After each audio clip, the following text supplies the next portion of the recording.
I encourage you all to be like unmute your audio and come up with your comments and thoughts. If you're not comfortable, definitely you can use the chat box to share your thoughts or answers. All right.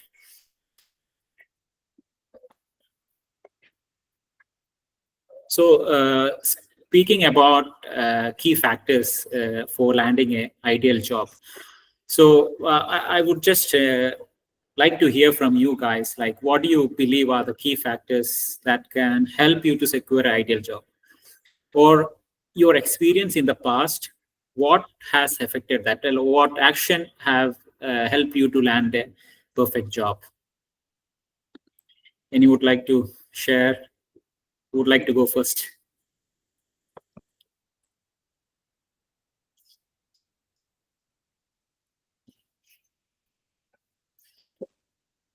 Okay. Yeah, thanks. So let me. So one is the qualification, right? So that's one thing, and then second thing is the the relative experience, right? So if somebody is working as a business partner, right? So obviously the companies will look for not only the experience, right? So they also look for other factors as well, right? So what value can a particular person can bring to the organization, right? And then how he manages his stakeholders, right? And how well he can communicate and how well he can influence the business, right? So given that it's difficult to demonstrate all these things during, say, the interview process of say 1 hour or say like 1.5 hours, right? But what I feel is, so whoever is there on the other side, right? So who is taking the interview, so they will look at all these parameters, all right? So during the interview, so demonstrating those skills becomes more important, and that's how we land in like whatever job we are looking out for. Yeah. Wonderful. Thank you, Shyam Sundar. You said it right. Like there are a lot of factors influencing for a job. Like if you want to land into a job, which we prefer, and like what are our career ambition, there are a lot of factors influencing that. So it could be your profile, your experience, the skill set you bring to your table, and your reference or your background. So according to the situation, there could be a lot of factors. It's there could not be any one word answer on one page answer. It is long things which can influence to get into a right job. So I can see a few tests or in the comment box as well, like something which related to passion. So definitely we should love what we are doing. So that's the drive which we can continue, and that is the energy which we can pass when we are having conversation with different people, either it is interview or it is our networking session. So a lot of factors influencing the things when we are looking for a job. So we will come to different points on that, and I will relate to what like how we can have some understanding and how we can work together to build all those things. So from here, how many of you think like your next job will be from someone in your networks, like somebody can refer you and you can get a job? You can use the chat box to, yeah. So I just came across a saying like your next just one connection away. So that it could be as easy as that. Like I used to hear like people saying, I have been looking for a right opportunity from last 3 years. And just one day I met my previous colleague and everything changed around. Like in a week, I am having a new offer, which I'm really interested at. So it is a continuous journey. We should create that behavior in our day-to-day life, which can help us to land into our favorite role. So yeah, we spoke about these things like different accepts which can help us to land into a perfect or the wished job, like networking, tailored application. So I will just speak about tailored application here to a bit. Like when we say tailored application, like it means we might have experience in a lot of things. Okay, our generic profile might look crazy, like it will have a lot of inputs, a lot of experience, especially when we are like 5 to 10 years of experience. We can add a lot of stuff we would have exposed in different areas of our field, and we can have not many experience and the things which we have handled. So, but there could be a chance like we missed out to add something which is very relevant. So it's always important, like if you draft your profile or create a profile which is matching to a job post, then it is more catching. It will help the recruiter to screen your profile and put it in the top seed in the shortlist. So always when you feel like this is something right for me, before applying, tailor your profile, like make required changes and match it with the job posting. So when I say this, it doesn't mean that you should write something which you are not worked on or you are not experienced on and matching to the job profile. No, it's not like that. It's about removing something and emphasizing on what job posting is. So just if I want to take an example, like an industry which is like if it is oil and field and they are looking for account receivables or some analyst, just try to match most of your job profile to that particular field, so that it will really help to get it shortlisted. So especially in this region, and we are most particular when we are speaking this, in this region, it is very common to have like 1,000+ application for each post. And we use system to filter it. We cannot go through each profile. So nobody will be going through each profile, because if it just take 1 minute to go through one profile, it will take 1,000 minutes. So nobody does that. So just they will filter with some keywords, some questionnaire, and they just consider reviewing a 50 or 100 profiles. And from there, they used to take like, for the initial stage, they might take 8 or 6 profile to have the initial discussion. So that's how it works. So it's very, very important that you tailor your application for each requirement. So next, speaking about online presence, so I would like to connect something here. So this is also connect with our background checking. So if you are like 13 years or 15 years of experience, when you are approaching for a new job, it is always relevant, like from HR perspective or from a company or employer perspective, we always do a background check. So we will see all the history which is closely related to LinkedIn or other regional platform, and what his or her career look like, and what are their connections, and what are the similar characteristics which they have followed in each phase of their profession. So the consistency of having your presence online really help you to have good value or good scoring when an employer looking for your final review or proceeding with your application. So for the freshers or for the beginners, I would say like keep working on it. Like it could be like a 15-minute slot before the weekend. Just update something and keep that loop so that it will build up. And once you reach at that phase where you are looking for a more or career development, you have your background in the system. So that will really help you to have a better visibility. Then the next the point which we are having here is recruiter relationship. So when I say that again to the region specific, most of the roles are being filled by support of the recruiter.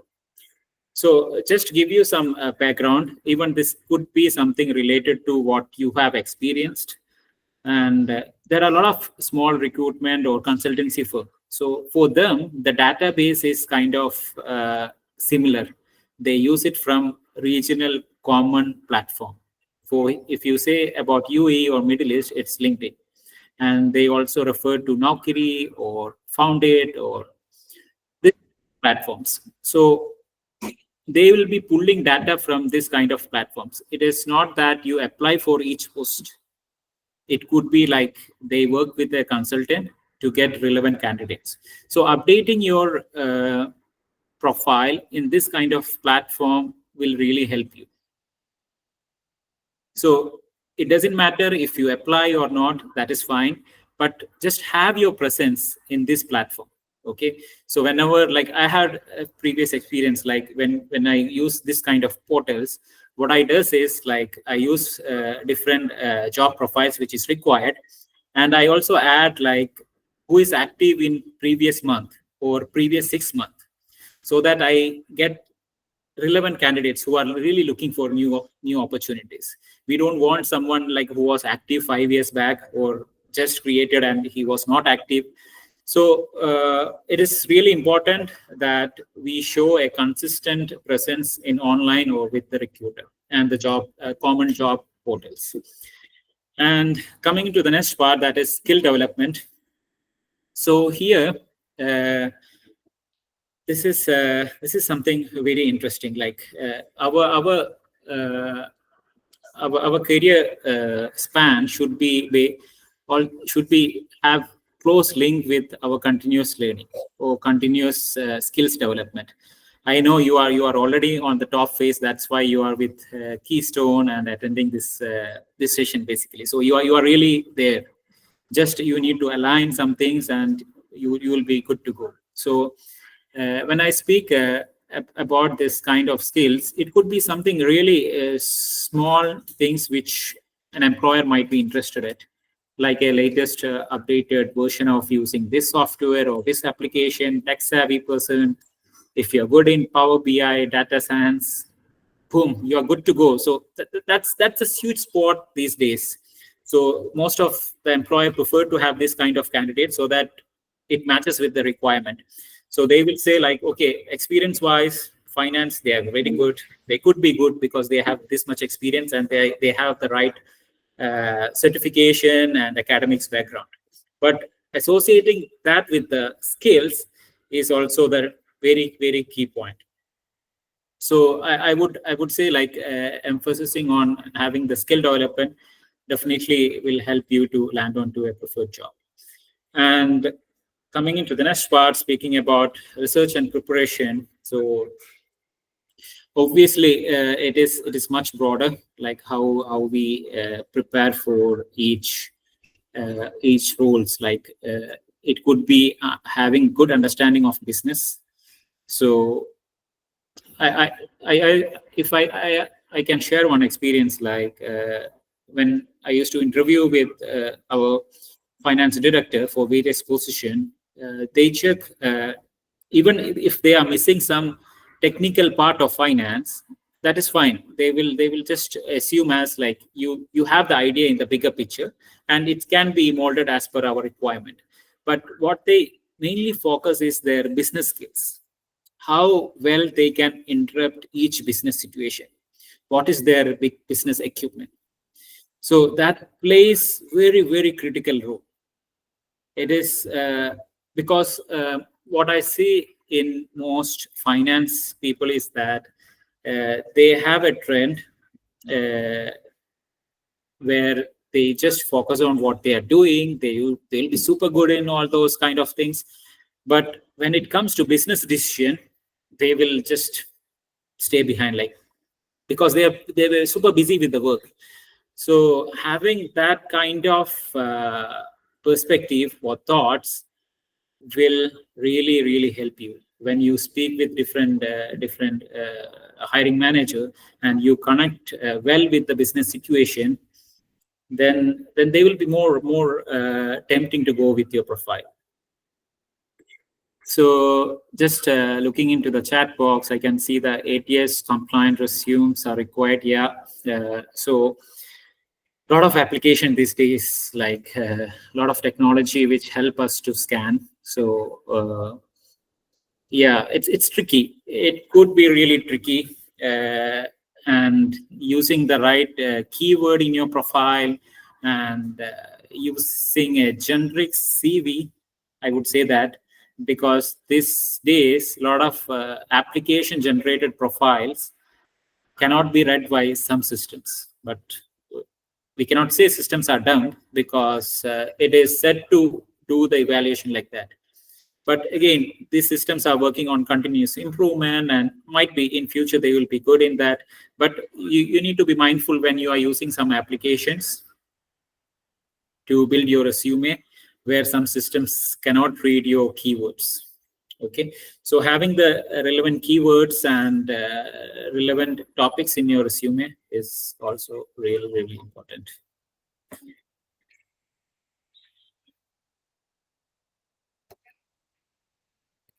Just going to the next slide. Yeah, so we spoke about different things which can affect us, or which can influence us to land onto a perfect job. Now, when we speak about career growth, like I know we have different folks here who has been like working for 10 years, 13 years, really good experience. So career growth, that is something really important. So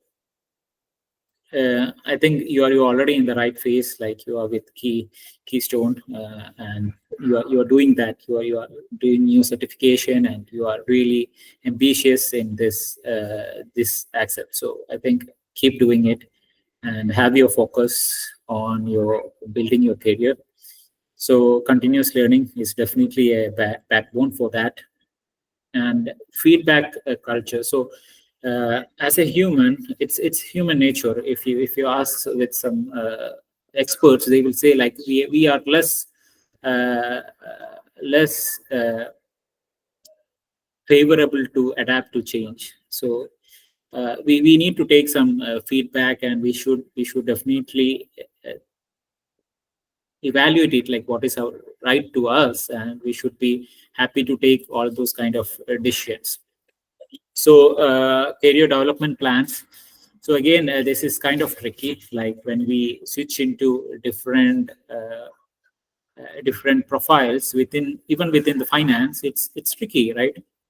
Like a lot of industries might have like a very focused area when you are working. So it is really important. Like even if you have some small experience in different subject in your particular journey with a company, if you would like to move to that, you really need to emphasize that you need to focus if you can get a stretch based assignments, how you can build on that. So it has a lot of to play with your passion or your interest.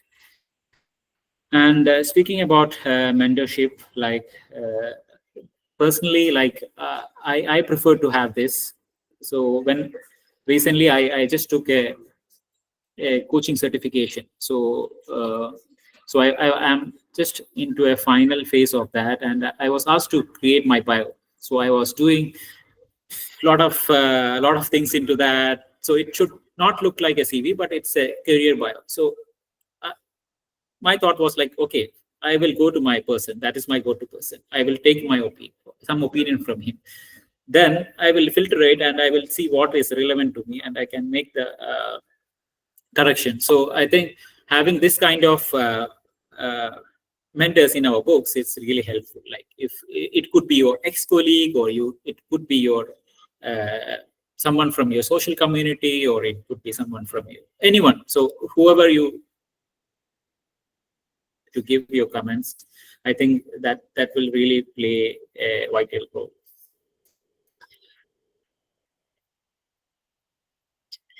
So yeah, next area which I would like to speak is regarding the personal branding. Of course, like we spoke about our online presence, which has like a lot of implication on like when our profile is with an HR, or we are on a final stage. So it is a key. Like consistency is the key. Like if we are consistent, then it really give good impression to go forward with that. So if just I will share my personal experience. Like if we when we were doing some referral check, of course we will speak with one or two guys in previous experience, or like a, a people which they have given, and obviously we will check other part also, like what was his or her profile, like he worked in this company. Does he had connection with those people? Are they all uh, visible? Is this person consistent with what he was doing? So that gives really good impression. And if we can see only some active presence in recent months, then it's kind of a question mark for us. Like we could do a deep dive, and it might end up rejecting that particular candidate. So we should be consistent what we are doing, and it should have a nature, like it should stick into our personal characteristics as well. And next one is unique value proposition. So when we say like when product people say like USP, like your unique selling point, it's kind of maybe I can say like I can relate to with your interest or passion. So always stick on to what you are, what you like to work with, and what is the right tool or what is the right skill you can develop, so that you can groom your role or you can build your career. So mostly what happens is like a lot of people tends to have uh, different influence, which could not be right for him or her. So choosing the right path is really critical. We don't have to be same as what X or Y have done. It could be best for X and Y, but it's not good for me. So just to understand like what is best to us is really important. And yeah, personal branding, again, content creation, it's optional thing. Like if we are really good in it, if we are really like to showcase what we are, then it's also a option. Like it can have a good influence, because when we have something consistent online, and if we stick into some blogs or some anything which could which could affect a social cause, so that plays a huge role. So yeah, that's a small overview. I just took it in a broader way, and I was discussing with Sad, like we have highly diversified workforce, so we'll more focus on Q&A, and we might can help with the right answers, like if they having particular concerns or doubts in each field, that will I can try to answer it in my as per my experience, of course. So yeah, Fox, over to you. If you are comfortable, you can speak and ask the questions, or you can drop it to chat box as well. Hi, Tahir. Hey, Suraj. Suraj here. Hi, how are you? And your session was Good, really good. good. I just wanted to ask because I am someone who's in India. I don't know if most of the people in this group are already in the region or they're here in India. But I want to ask if I am sitting here in India, I want to apply for something there in Dubai.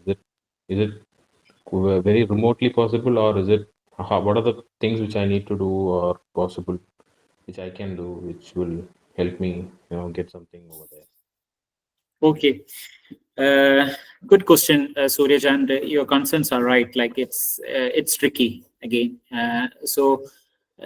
I would say from the broader perspective, it could differ from employer to employer, and some employer might say like, let us have people from UAE who are familiar with our culture over here, who are who are very comfortable to living here. And some company could opt like, okay, if we are taking someone from abroad and onboarding them, let it be very specific. Like if if we have really high demand for that talent in the market, okay, we can look into that option.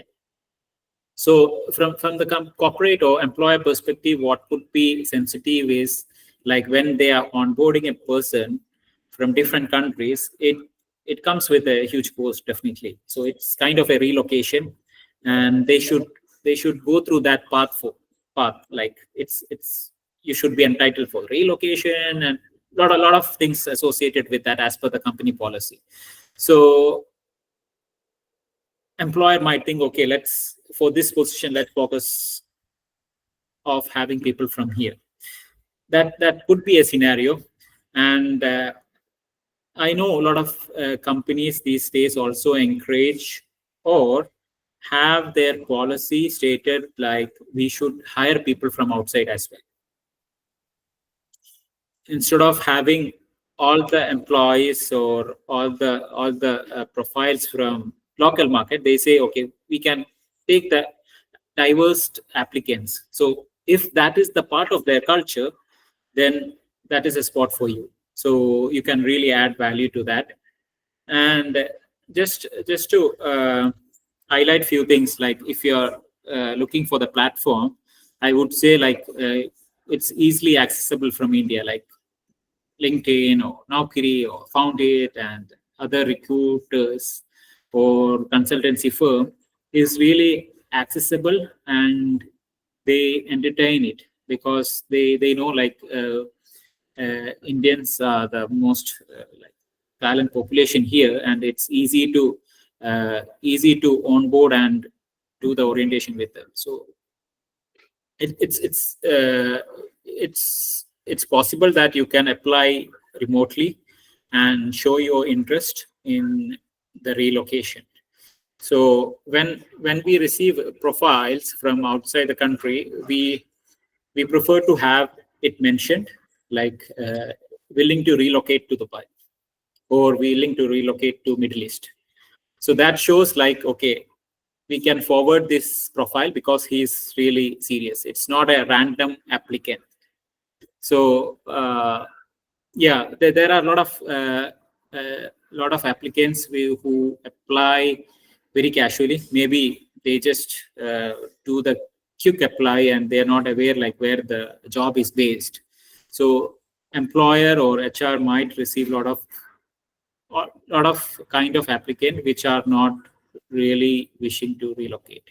So show your interest in your profile. So that should help.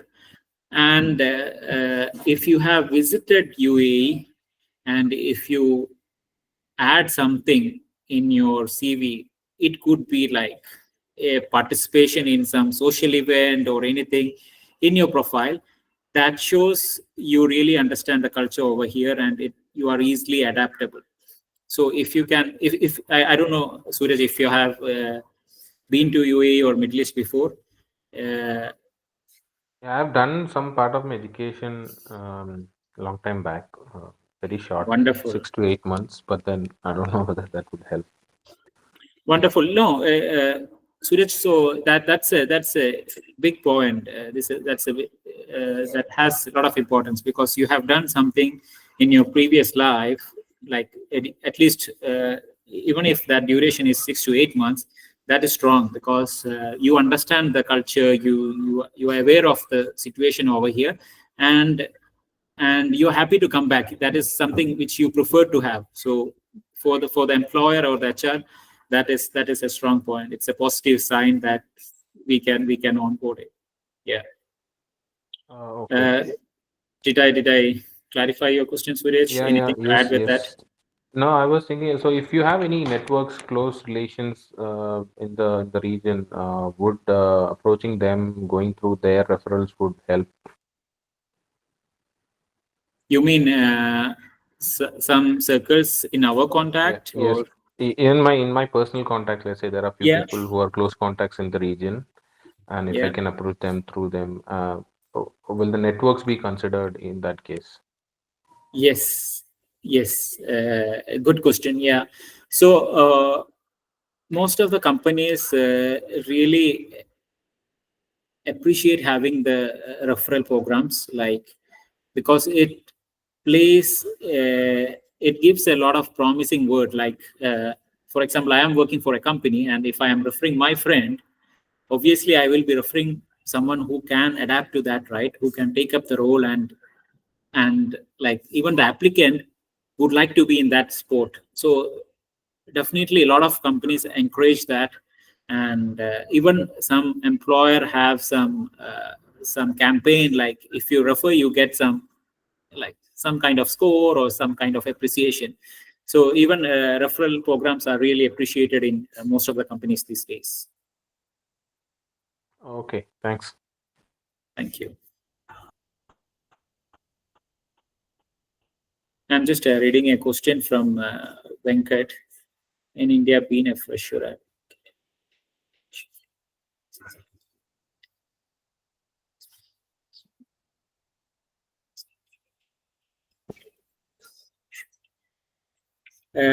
So we have a question from Venkatesh, Venkat, saying like he's having a request of having a different shift, like night shift, and he has the preference of having a normal shift duty.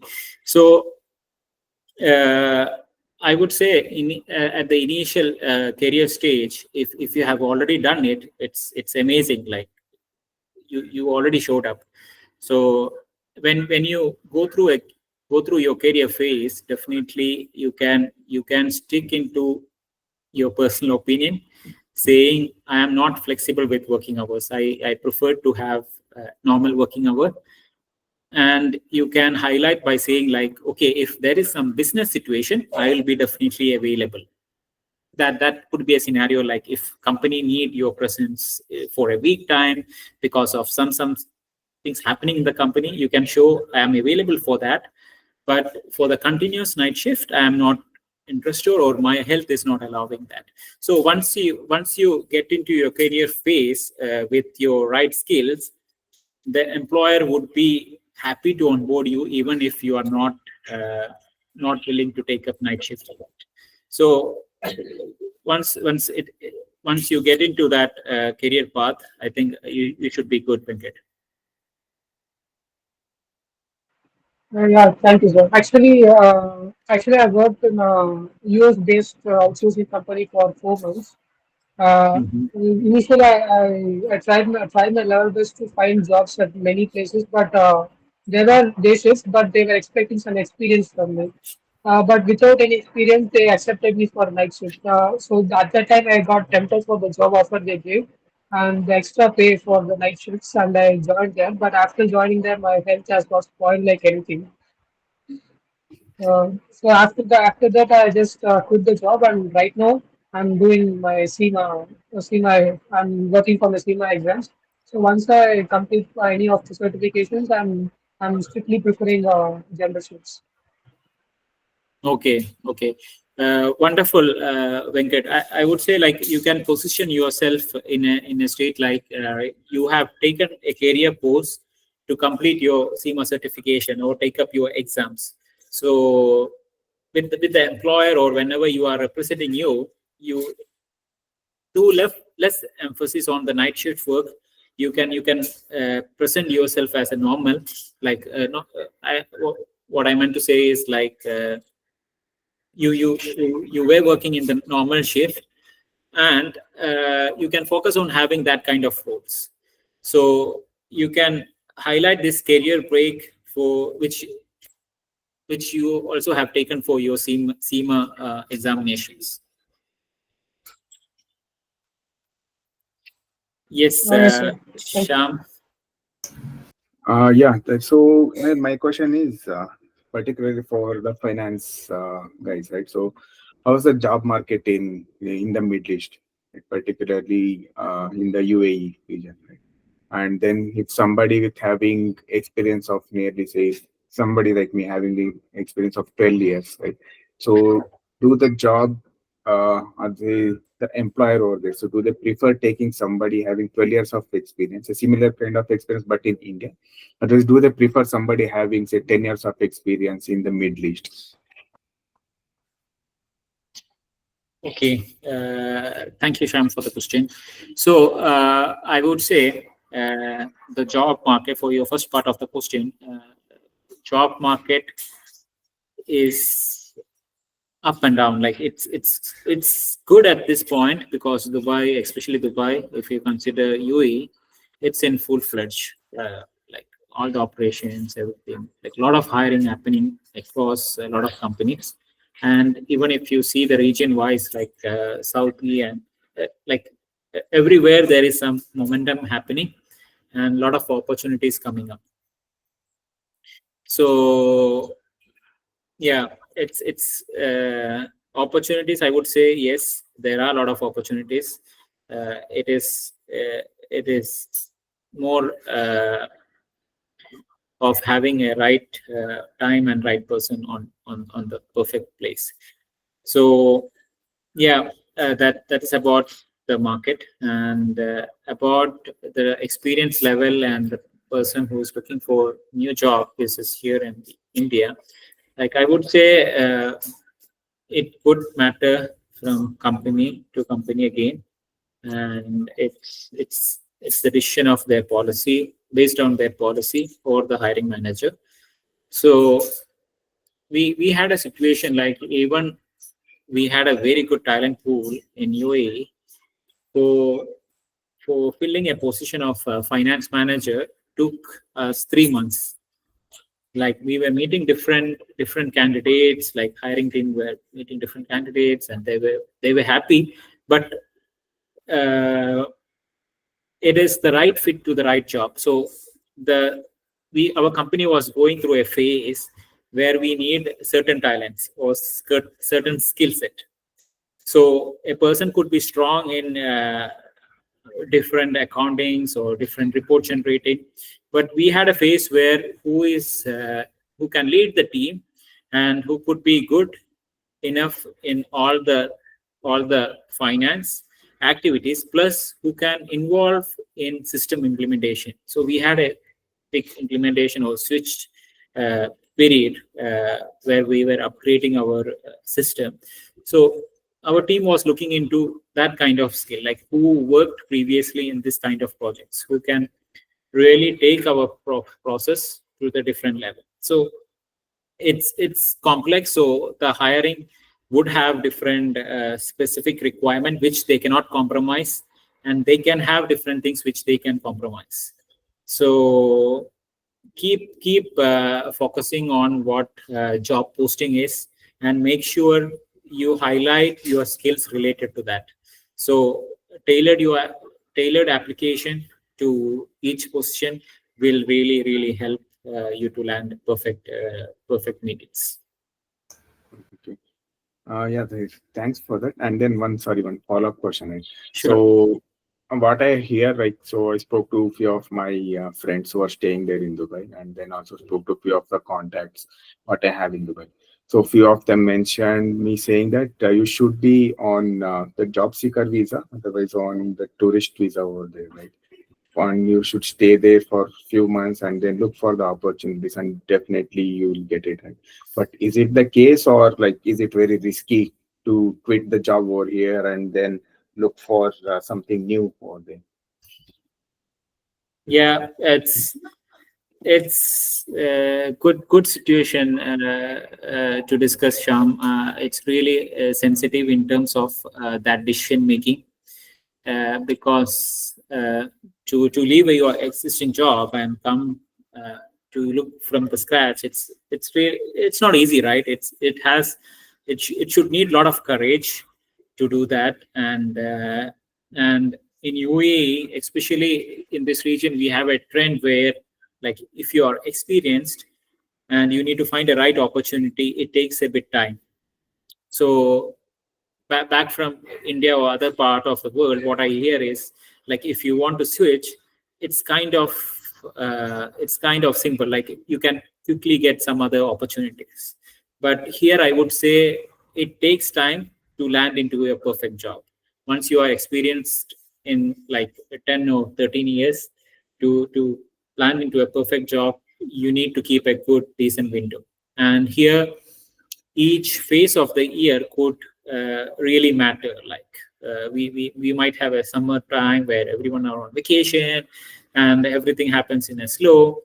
So and we have a phase where like December, January, we have all the business plans and all the AOP plans and hiring happening in Q1, or some companies might do the hiring in the following, like after March. So it's highly like it could take a really good amount of time to land in that job, Shyam, in the normal scenario. That's my personal understanding from this market.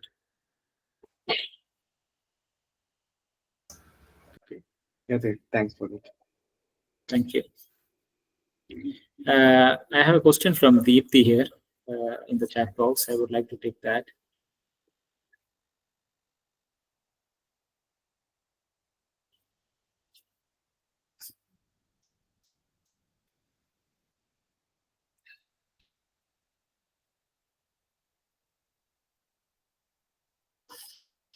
Okay, so Deepthi, to your question, I will share my like. Definitely, it is a challenge. We in this part of the world, we have very good talent pool, and it's really competitive when we are applying for certain positions. So what I would say is like sticking on to yourself, be yourself, and display that in your profile, especially when you are in initial stage of career. Try to display yourself into that. You should have a personal touch to your profile and your passion of what you would like to be.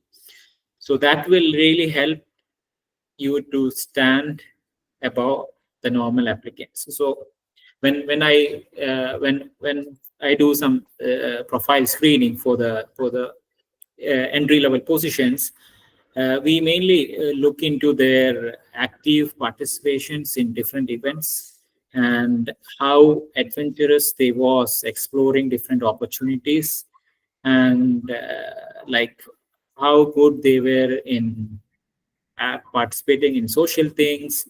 We generally, I from my experience, when I see freshers profile, I could feel the energy that people have having. So when you do that personal touch to your profile, it will really it will really show up when a recruiter or hiring team look after your CV. It will show up. It will help us. It will help you to stand out your profile.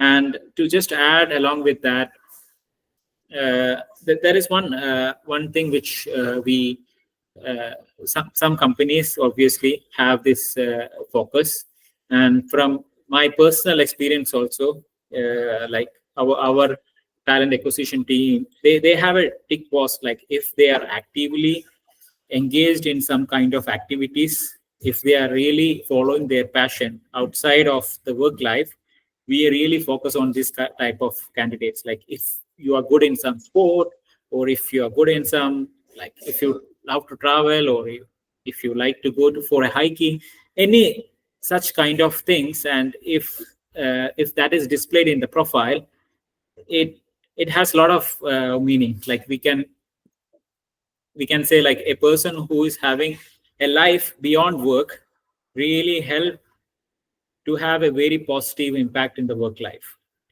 rather than a person who is having only work life and who does everything in the job and just be on that. So there is a huge difference in this two type of people. So a lot of companies prefer to have the people with this kind of activities, especially top multinational companies always focus on like candidates who's having extracurricular activities. Yeah.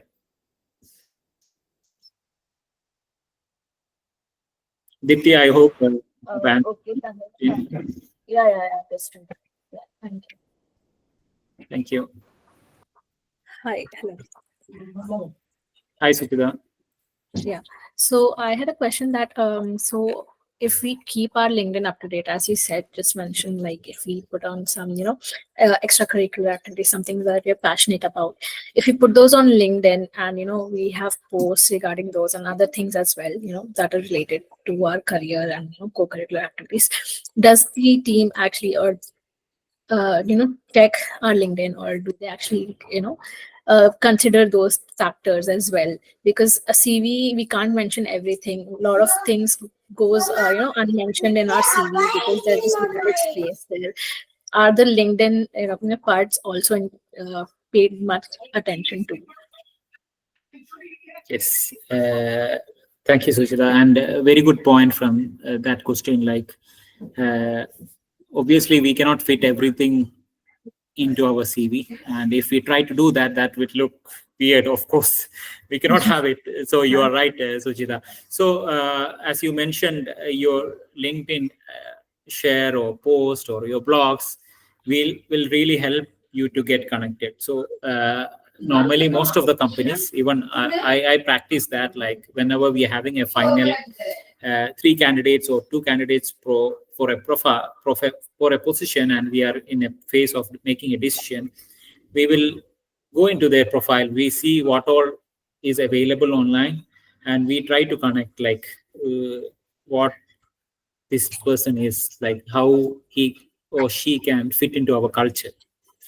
So if they get that positive vibe or spark from looking into online, it will have really huge impact, because for the job, if you see, like a lot of things could be learned and a lot of things could be added to your skill, but it's mostly about the person. So if they get that touch in that person, like who can fit into our culture, definitely it will really help you. Yeah.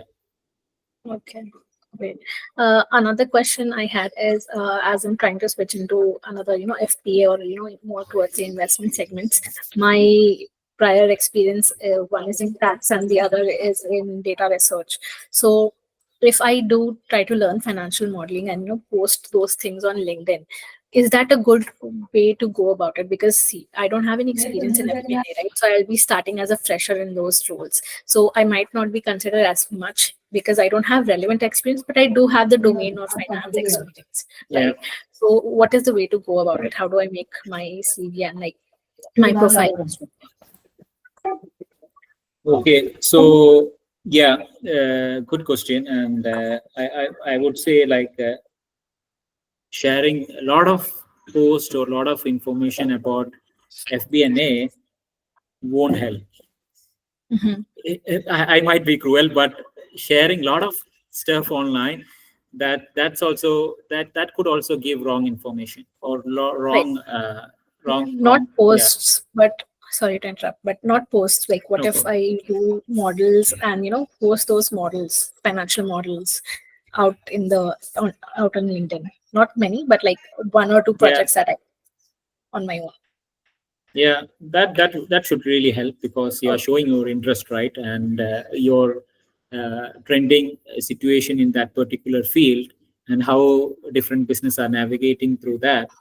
Definitely, it should help you, and at the same time, you will be building different things yourself, right? You will be like trying to learn these things, and when you have that list, you can all closely link to your previous experience. And as a whole world in business, it would really play a huge impact. Yeah. Okay. Thank Yeah. you. And Suchita, just to add, like, and even I had this situation, like some hiring team prefer to have a new profile to a system, so that they can be quite they can bring a fresh thoughts to the team. They could be kind of like adventurous in terms of certain process or implementation, because when we have person like who are sticking into same thing and doing it for years, our mind would have that narrow thoughts that that could limit certain activities in the hiring managers are looking into that as well. Yeah. Right. Thank you so much. Thank you. I think we are running out of time. Actually, thank you everyone for joining this session. It was really happy to interact with you all. So you can definitely come to us or come to me if you have any questions in coming days. Definitely, we'll be happy to help you out in our possible ways.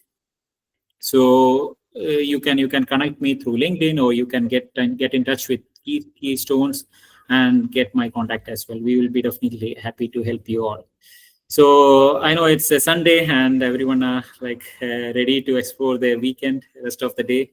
So wishing you all the best and have a wonderful day ahead. Thank you, Bye. Tahir. Thank you, all the attendees.